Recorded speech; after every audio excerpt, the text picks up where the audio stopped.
Somehow I made it. Oh, somehow I made it through it all. God brought, He brought me through. Somehow I made it. Somehow, Lord, I made it. Well, through it all, God brought, He brought me through. Somehow, Oh, yes, I yes, made hallelujah. it. Ooh,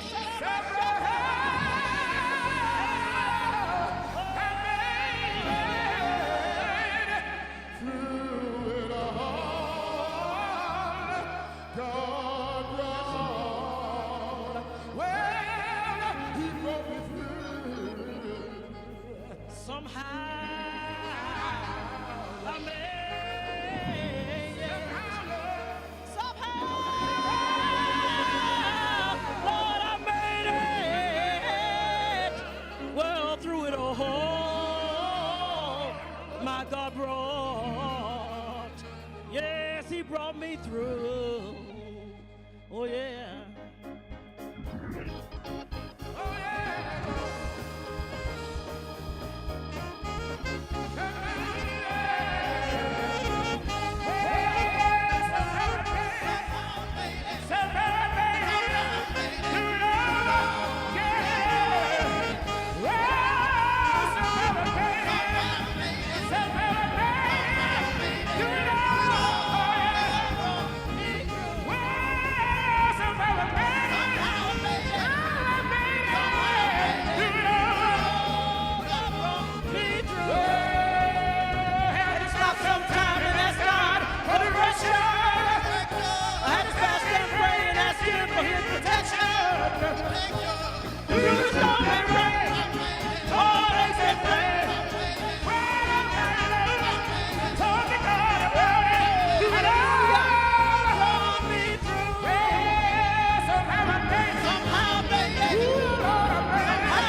Everything that he's done so far. Now it is my happy privilege to turn the service over to the hands of our pastor.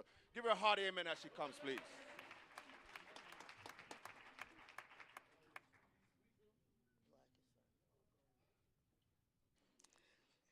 I'm going to preach a little while tonight. It's later than you think. Do people always put off today for tomorrow? Always. What they should do today, they're saying, I'll do it next week. Except next week is not promised to us. There was a man at home, he said he had a dream. He said in the dream, he dreamed that he was brought before the supreme judge. And he said on August 13th, I dream I'm going to come before the supreme judge. He said, I'm just going to wait and see what that is. Because I ain't going to be going before no judge. He went before the supreme judge. On the 13th, he died. And I think I would have probably took a minute to think, well, maybe, just maybe, God's trying to tell me something. But instead, he's just going to wait and see what it brings. It brought death. So we don't know.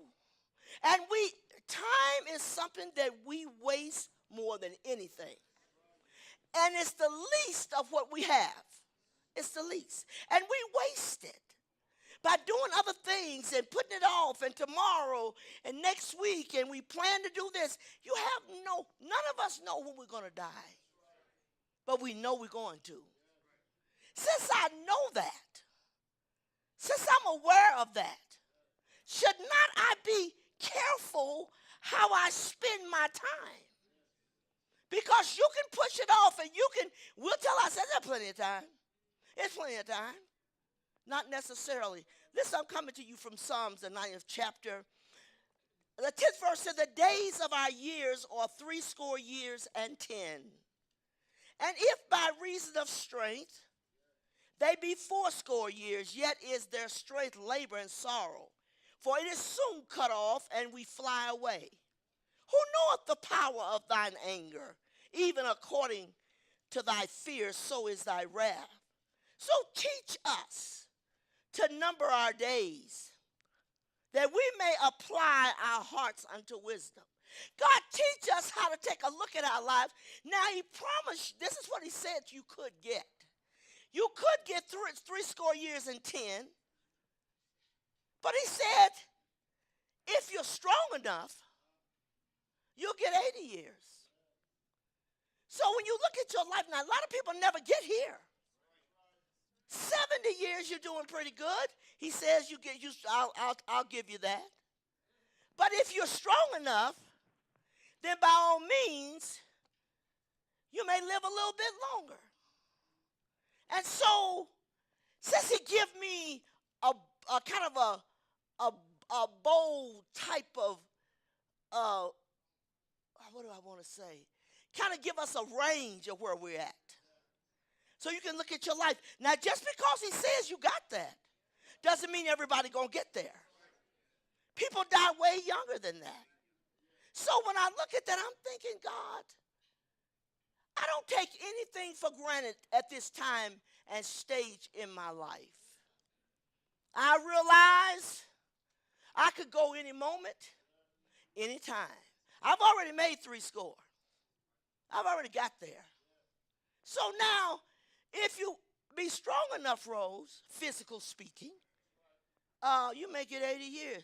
Well, I'm going to be sure I'm not strong enough.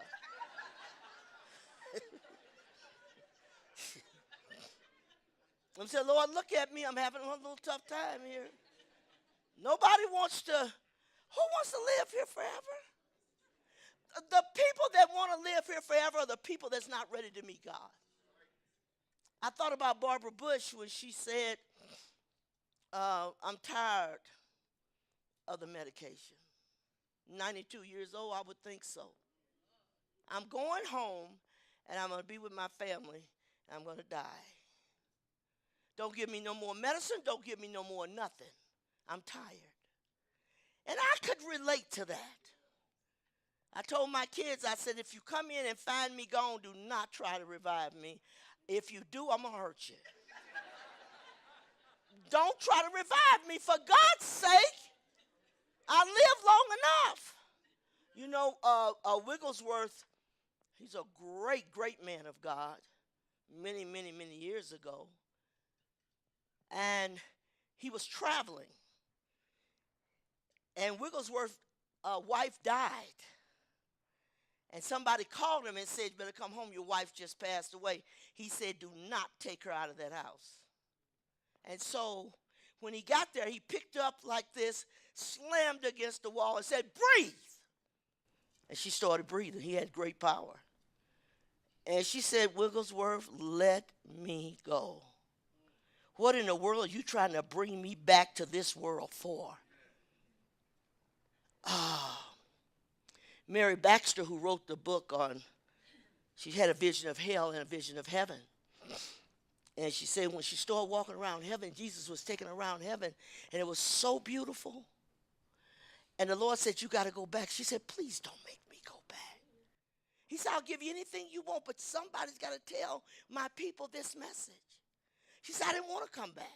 So he showed her all these things, these beautiful homes and everything. She said, they all look like trash compared to heaven. She said, I don't really have to have all that. I'm satisfied if I just get there and live in a hut till you come and take me home. Every Christian should be making preparation to leave. Every Christian. Everything in your life should be about preparing to get out. You don't know when it's going to happen. I have seen people all over the place that died over the time I've been pastoring and preaching. Children, adults, been by the bedside of many. Death is not what you call a beautiful sight unless you're a Christian. Because Jesus said, I came and I took the sting out of death, meaning there's no fear. Because I took the sting out. So the Christian, when they die, they're not going through a difficult time. They're not struggling and fighting and trying to stay here. We got to check out. I live every day of my life for the moment that he says it's enough. You realize this world's not getting better, it's getting worse. What do you want to do? I want to go to heaven. There are no buttons to push to get there. Because I'm telling you, if there had been a button, I'd have pushed it a long time ago. From the time my husband passed away, I'd have pushed the button. But God said, no, you got to stay here. I went to some point, I thought, well, I've always asked God for things. He's always done it. And I'm asking him to take me home in 2 years. That was 25 years ago. He didn't say nothing.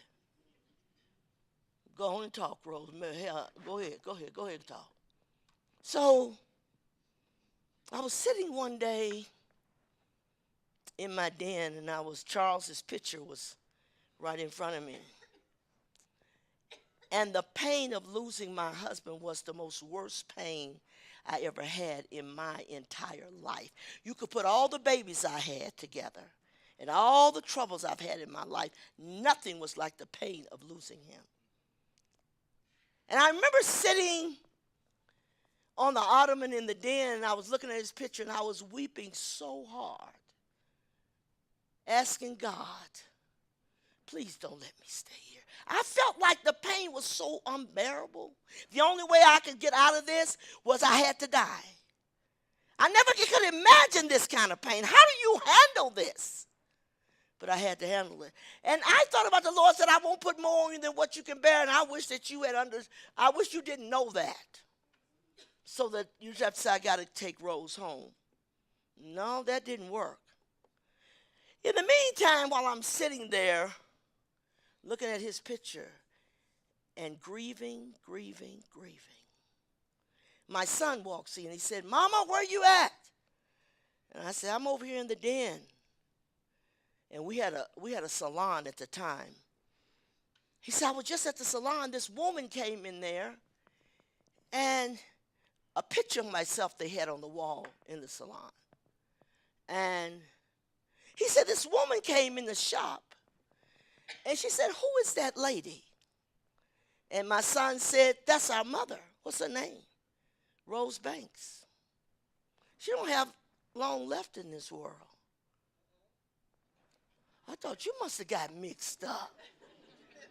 And I thought for the moment, well, maybe some kind of way. And she said she was coming to the anniversary service, and I want to meet your mom. And I met this woman. She said, oftentimes God shows me things, and I didn't question that. But the only thing about God, what his short and your short ain't got nothing to do with each other. She got a short time. Are you talking about my short or God's short? Because if you're talking about his short, honey, that's not too good. But it comforted me for the moment. I thought, surely I'm going to leave. So I told my children, I said, I preached a sermon one night at the service, and I said to my kids, or to the church rather, that's the message you will play when I die. So church people looking like this, really crazy, out of it. 'Cause I talked a lot about death during that period. And I figured, surely God's going to answer this prayer. So I prepared for 2 years to die. And I was 49 years old. And I done the whole program for the funeral, and all up, Rose and Charles have been united, and my pictures on the front, and when I was born, and all this stuff. Still got them. Lord said, go ahead if that makes you feel good. I put all this stuff together. Beautiful white folder, my pictures in it, and it's on the back of the program. It says Charles and Rose finally together again. It was so beautiful. I kept them because I spent all that money making them. And so I said to my kids, 2 years I'm going to leave. God said, bless her heart. I don't want to upset her and anything. She's got a while. She ain't going nowhere in 2 years. He didn't say nothing. So I was going off to what that woman said. Well, hey, I'm leaving shortly. Well, 2 years is a good thing, what you call short. That's what I thought. 2 years rolled around. Boy, I never been so frustrated and aggravated and upset. I still didn't die. So just when that time was about to come, I like to play tricks on my kids, and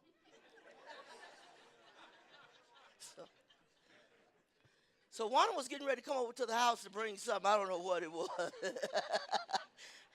I laid down in the floor like,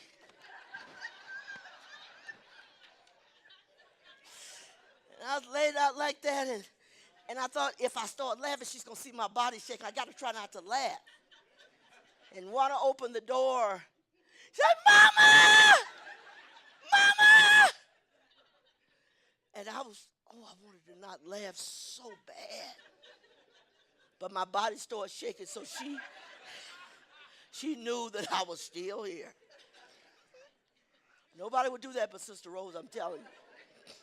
And she said, Mama, you shouldn't do that. I was upset. I said, it was so much fun. But you know, now I look back and I understand why he left me here. I understand why, for several reasons, many of them I understand. And I say thank you, God, for leaving me here for this time, because you are being glorified. You are doing something that wouldn't have got done had I been gone, and I thank you for that. Yes.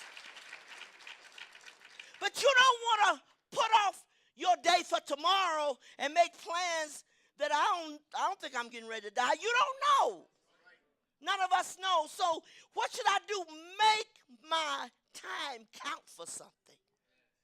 Every moment of the day. Every day of your life, you should be planning something. Something constructive.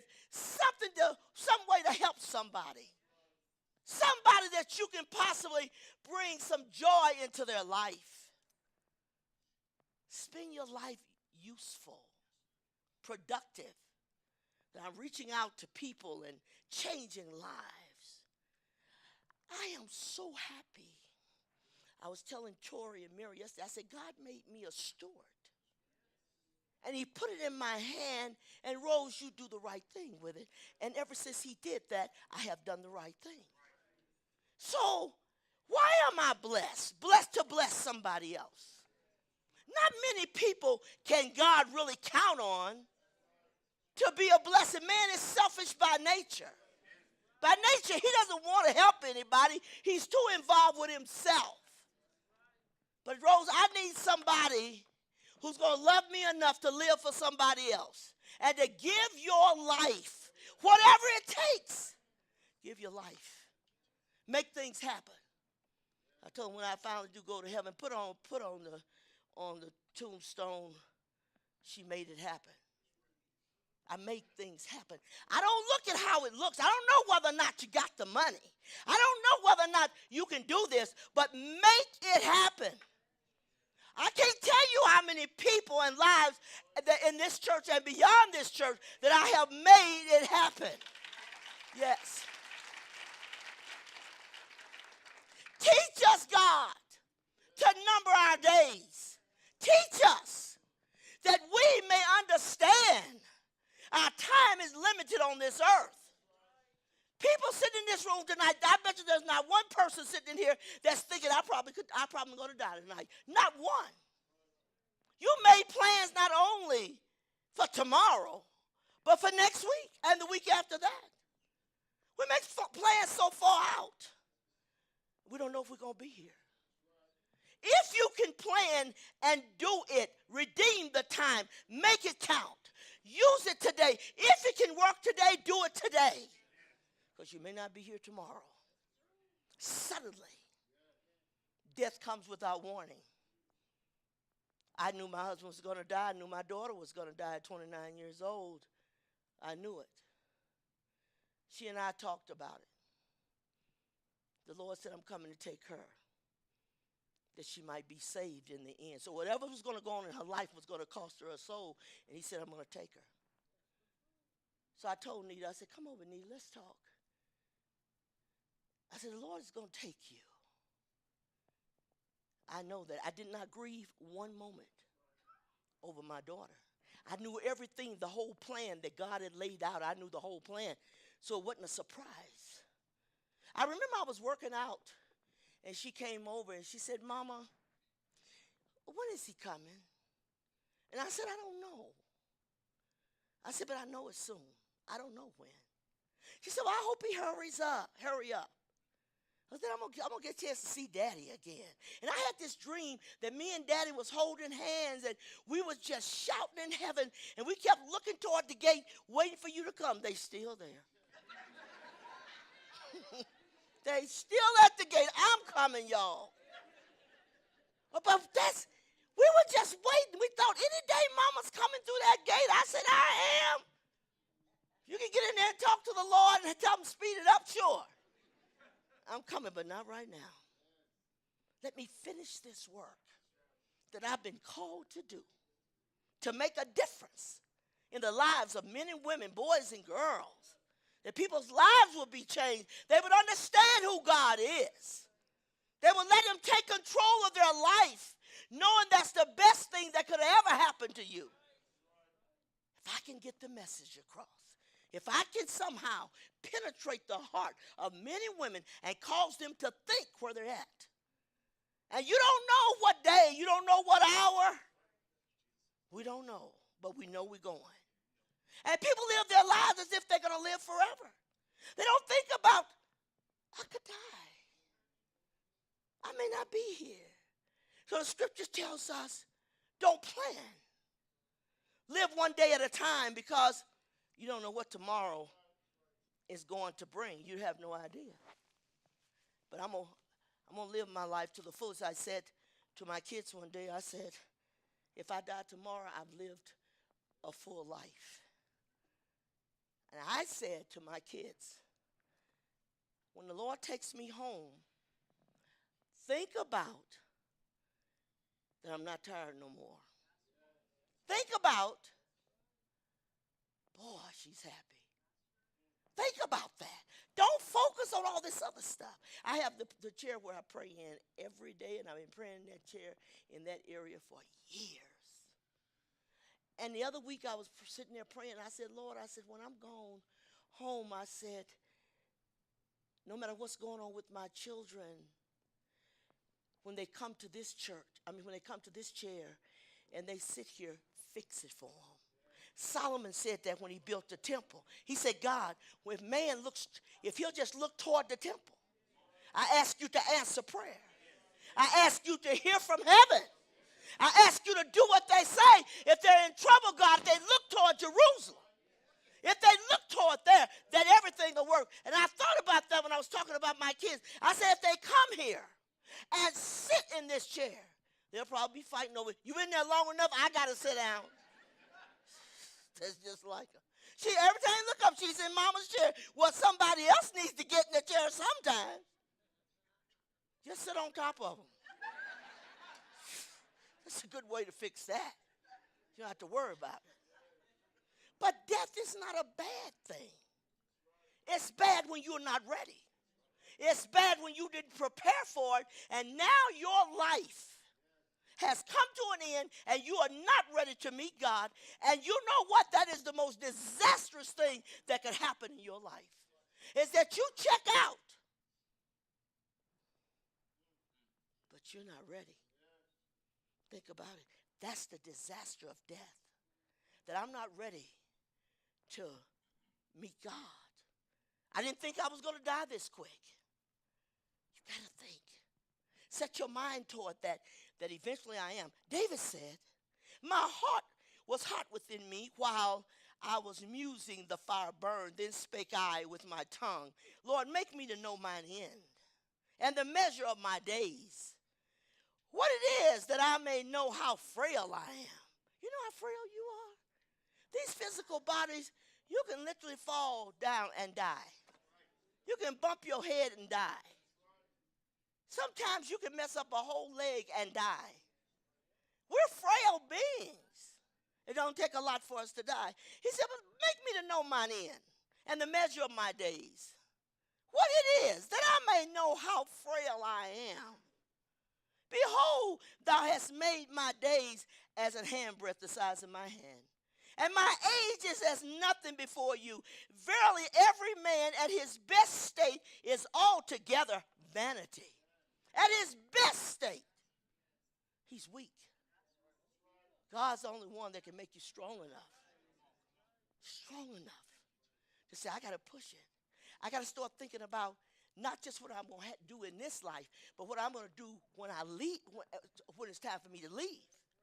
See, it's important. Because I don't want to talk about death. I remember one time my husband was laying on the bed, and he was laying like this. I'm real devilish. And I said, honey, you know, you look just like a corpse. He took the pillow and threw it at me and said, you crazy. No, you really look like a corpse laying there. Yeah? I don't think, here's what baffles me. People hear of death. They see it happening. You get it on the news. It's everywhere. Except, you act like that's not going to be me. Yes, it can be you. The next breath could be the last one. If it is, you're going to do. Just be ready. Nothing else matters. We're positive that we're going to leave, but one thing you want to do is make sure that I'm ready to meet God. You shall walk in all the ways which the Lord your God hath commanded you, that you may live, and that it may be well with you, and that ye may prolong your days in the land which you shall possess. God said you can prolong your days by living right. So maybe your time was 60 because you lived right. It may have got 65 or 70. You can prolong it by living right. You don't live right, don't expect that to happen. That's people that walk upright before God, who obeys his commandments.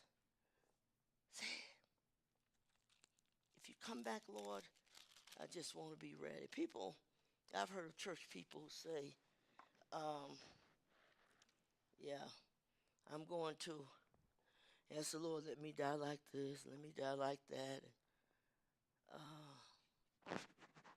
David said, my days are like a shadow that declineth, and I am withered like grass.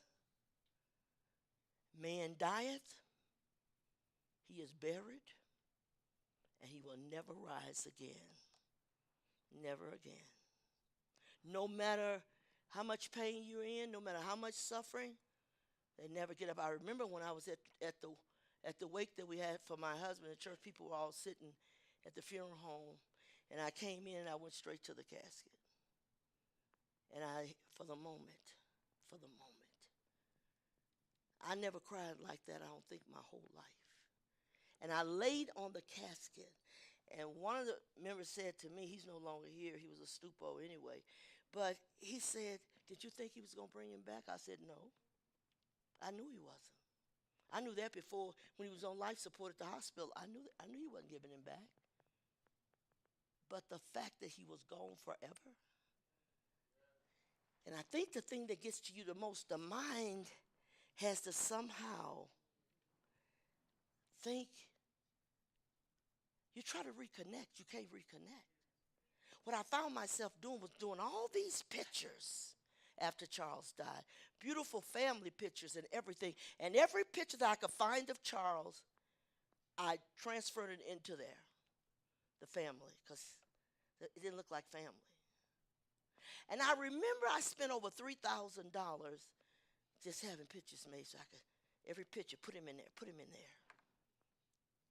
But at the end of it, I thought to myself, why do I feel so sad?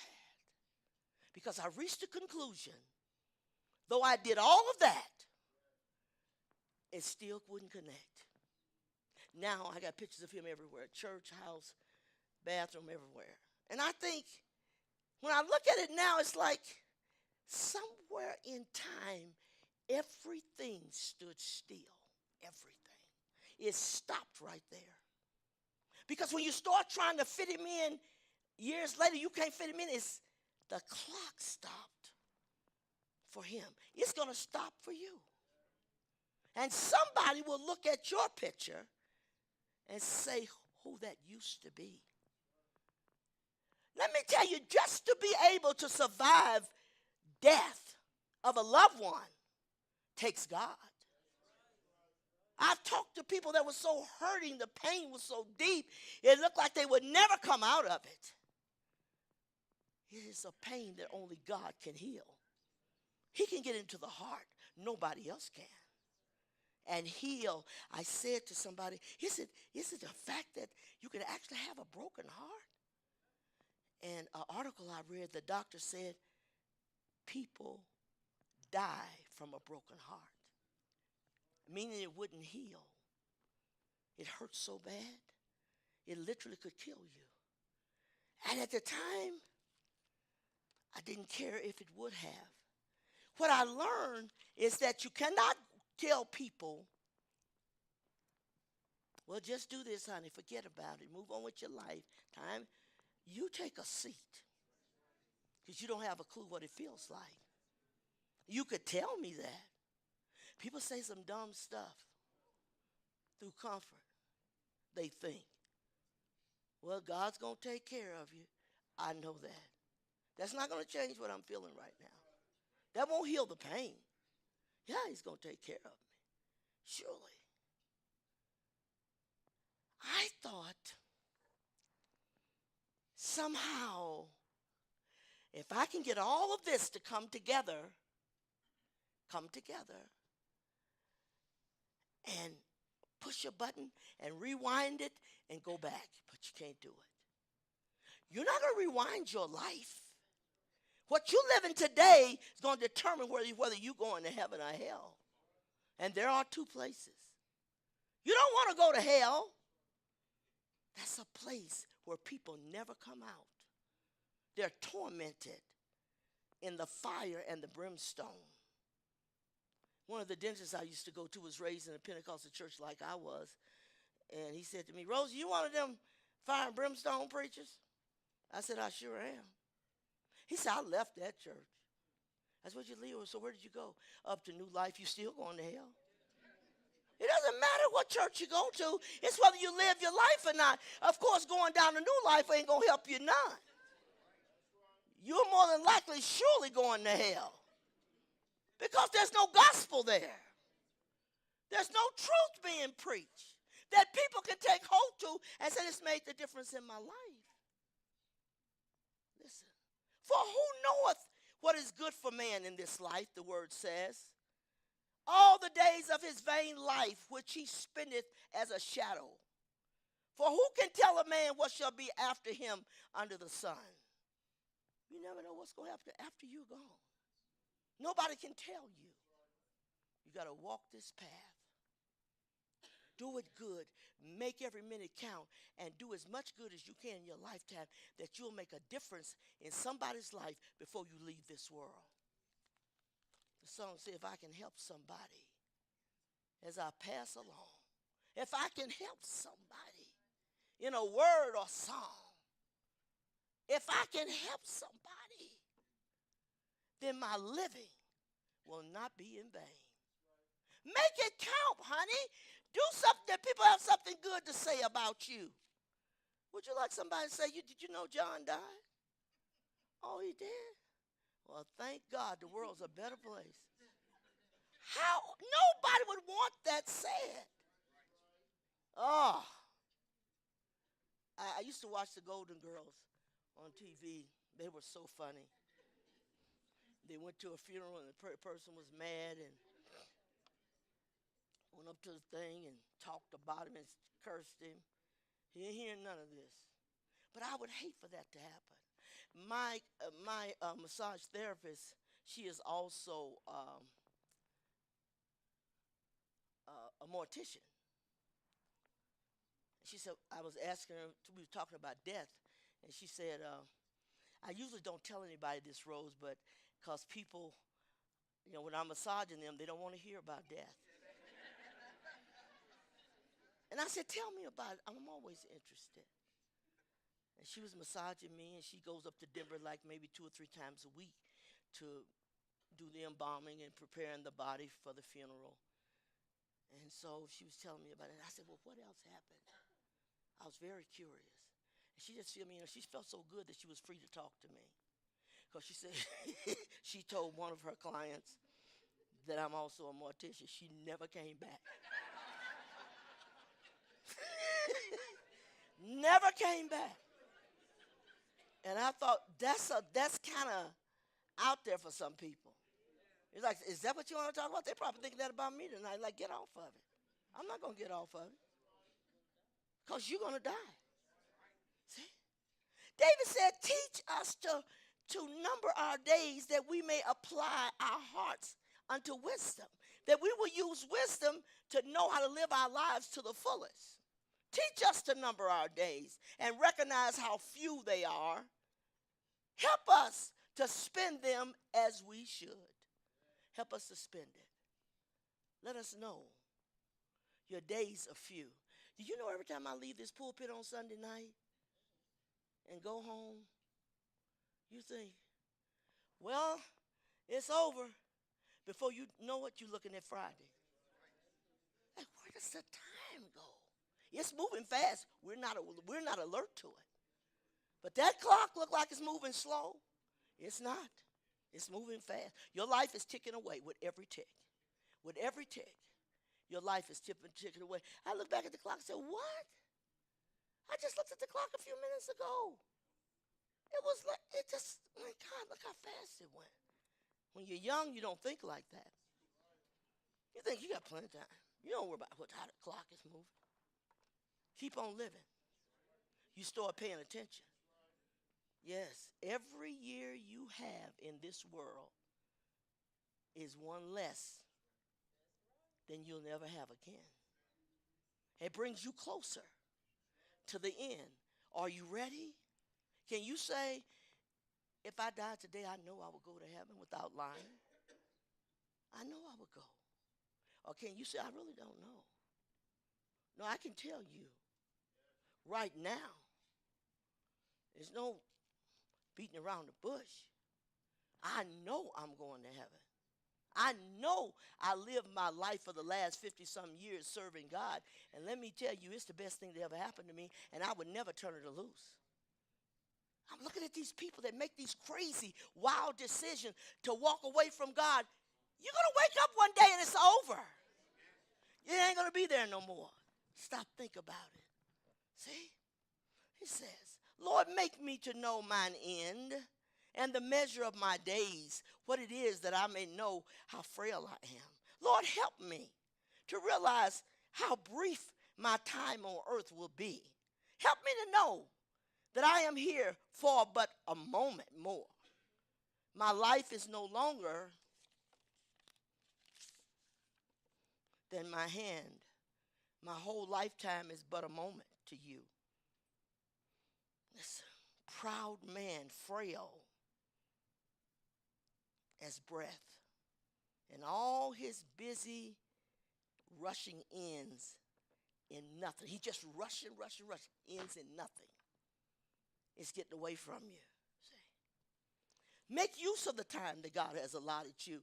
Make sure every day I've done something good to make somebody's life a little bit better. You can do it if you want to. And he says, don't let the excitement of being young, boy, I love this one, cause you to forget about your Creator. Honor him in your youth before the evil years come when you will be no longer enjoying living. It will be too late then to try to remember him when the sun and the light and the moon and the stars are dim to your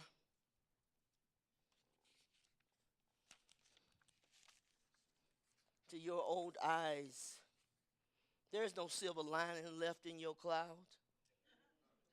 If you sit around here waiting for a silver lining, it's done, baby. All the silver linings you was going to get, it's over. You got some clouds, but ain't no silver lining in it. For there will come a time when your limbs will tremble with age, and your strong legs will become weak, and your teeth will be too few to do their work.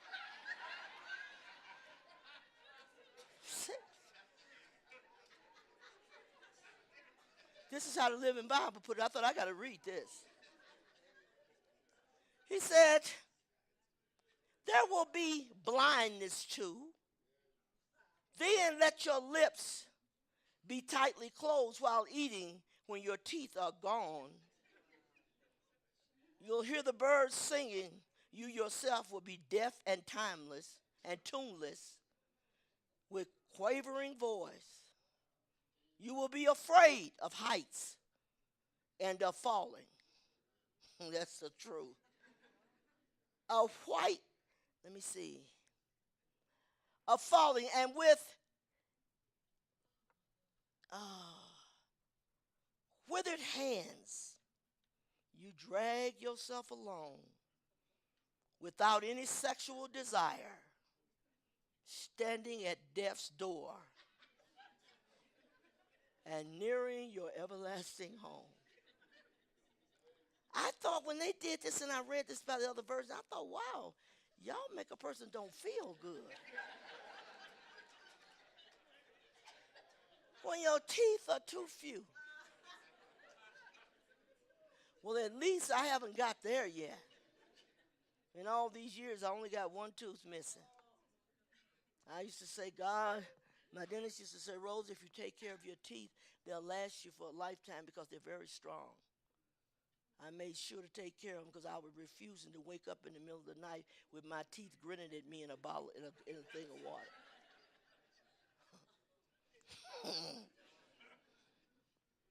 Thank God for teeth. All my family, they ain't got no teeth. Everybody got plates. And I said to my sister, I said, I got all my teeth except one. Thank God for the Holy Ghost. And every day, ain't nothing worse than you talking.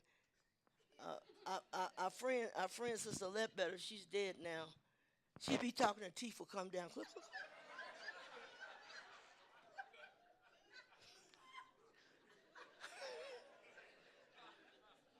And she would say, honey, cluck, cluck, cluck, cluck.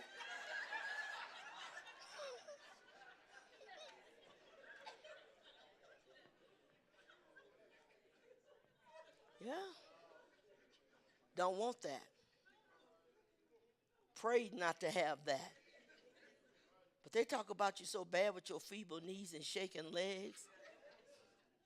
Keep your mouth closed because otherwise things just going to be coming out. Because there's no teeth to hold them in.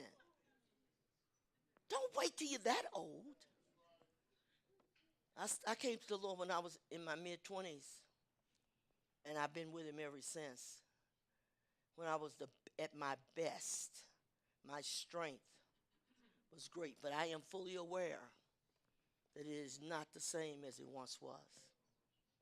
When I read Dr. Billy Graham, the late Billy Graham's book on going home, he talked about all these things that people don't talk about. He said, first of all, I didn't want to live this long. And then when I did, lived to 99. And I thought I would say, Lord, did I do something wrong that you would let me stay in this world? He said, so many things I can't do. I'm slower now. My timing of things is getting a little bit unbalanced. I don't get up in the night in my room and go to the bathroom unless I have a light on. One thing you're going to find out real soon. You know how babies do when they first start walking, and they say, it's true. You know that? I saw it in a medical book. You return back to that, to the pot belly. And your balance is off. That's why old people fall. So if I don't turn the light on, I don't know where I'm going to end up at. So I always turn the light on down low so I don't wake me up too much. But you start walking, there ain't no reason to stumble. Ain't nothing in the way, and you just stumble. I laugh a lot at myself. That's how I survive it. Take it easy. I just didn't understand why my Aunt Geneva, this is the way she walked.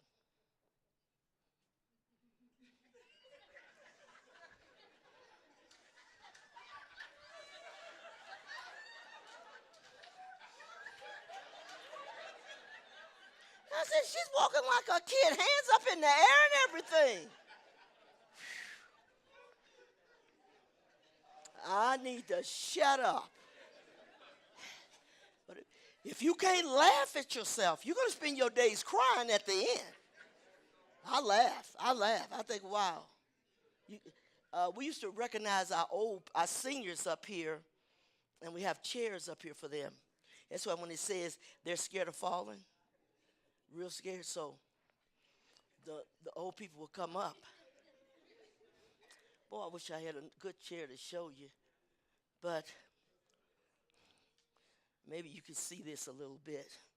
And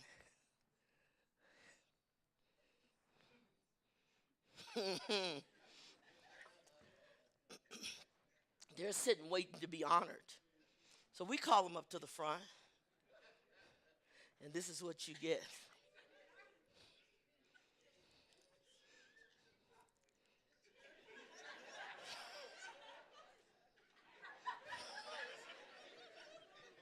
And my son used to be in the control room. He said, the chair's not moving. Scared of falling. So he said, she would turn around.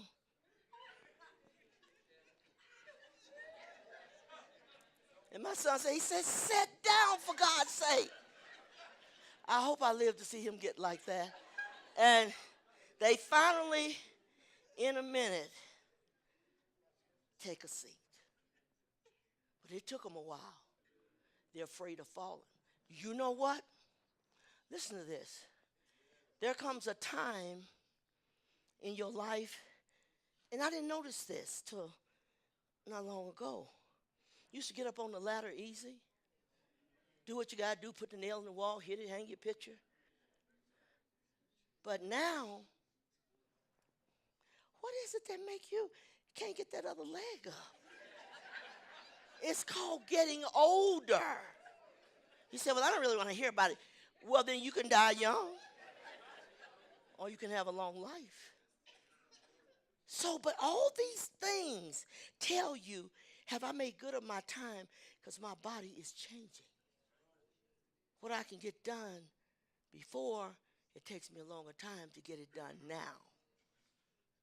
And where I used to didn't worry about falling, older people, they fall very easy. Their balance is off. I do have a power plate, which helps me a lot because I get on the power plate. The power plate, it shakes every one of your muscles in your body, so that keeps you from losing balance, but it's still a little bit there.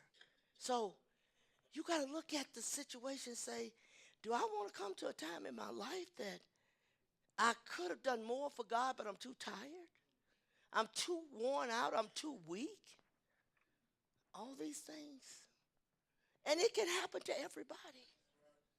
And I said, God, nobody took the time to talk to us and tell us about this. I didn't know why Aunt Geneva walked like that. I thought, honey, get with it. Now I understand it. Redeem our time. Make it count. Be careful how you walk your time on earth to account for something significant that really matters. Don't waste it.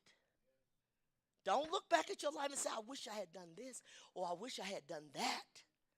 No, make it count today. See? When people waste time, they expend carelessly because they have no purpose. When you have purpose, make it count.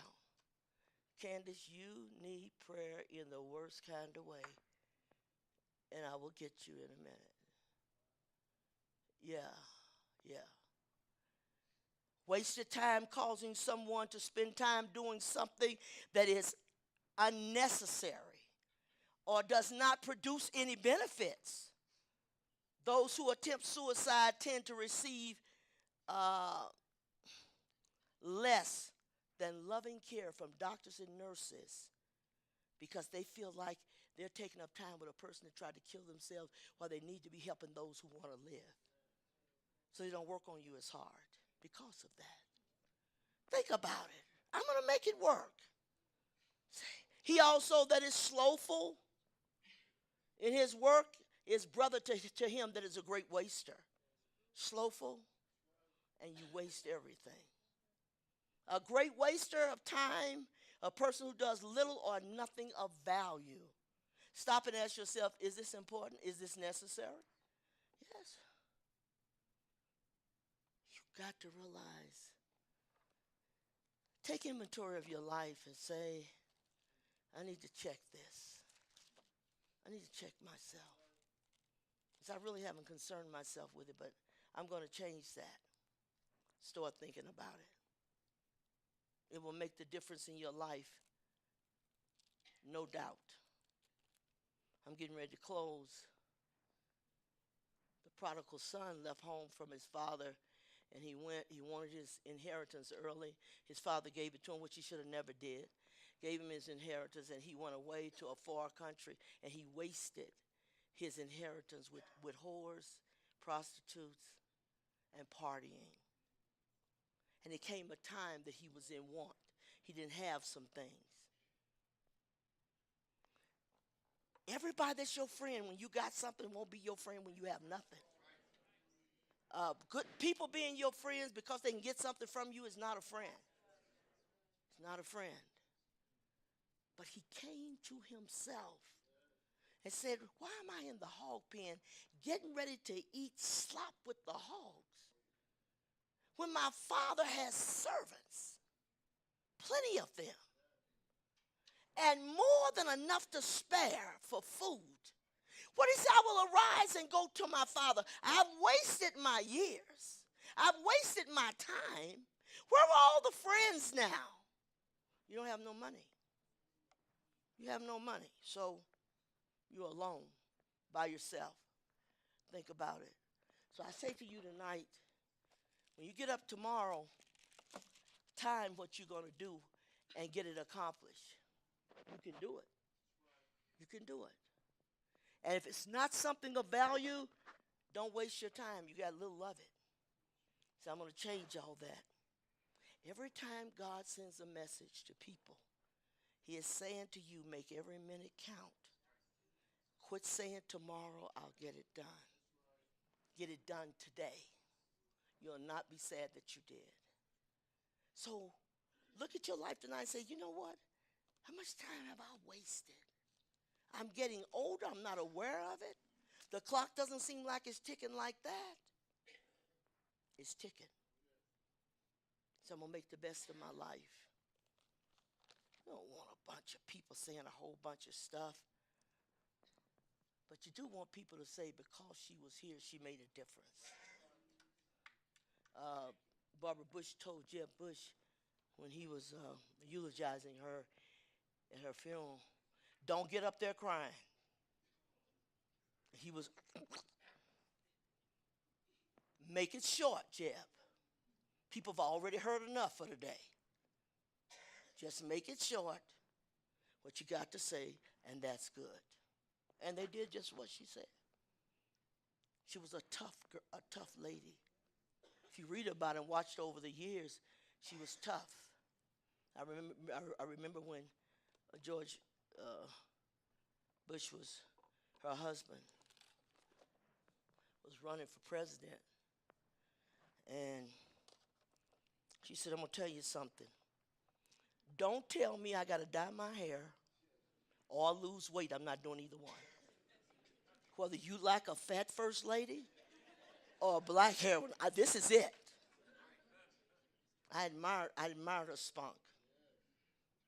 But what happened, a lot of people don't know this, that when her baby died, her little girl, Robin, died when she was 3 years old. She had leukemia. And when the baby died, when she woke up the next morning, her hair was white as snow. What happened to her, Dad? Comes from stress, no doubt.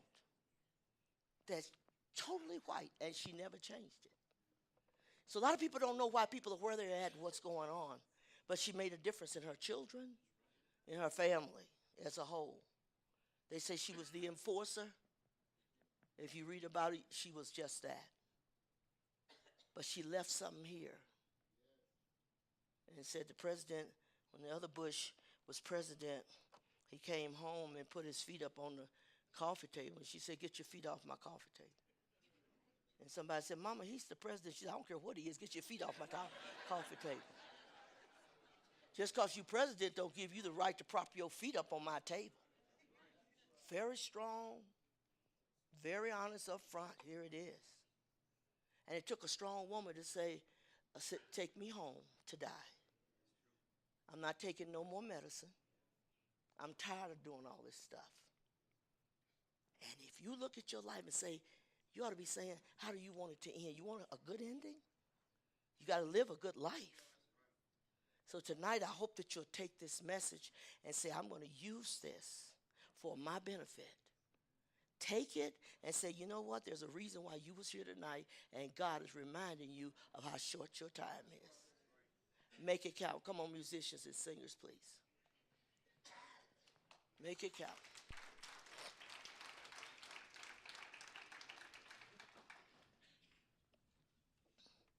Lazy people never make moments count. They always sit down saying what they're going to do in a minute. They never get it done. Stand to your feet, please.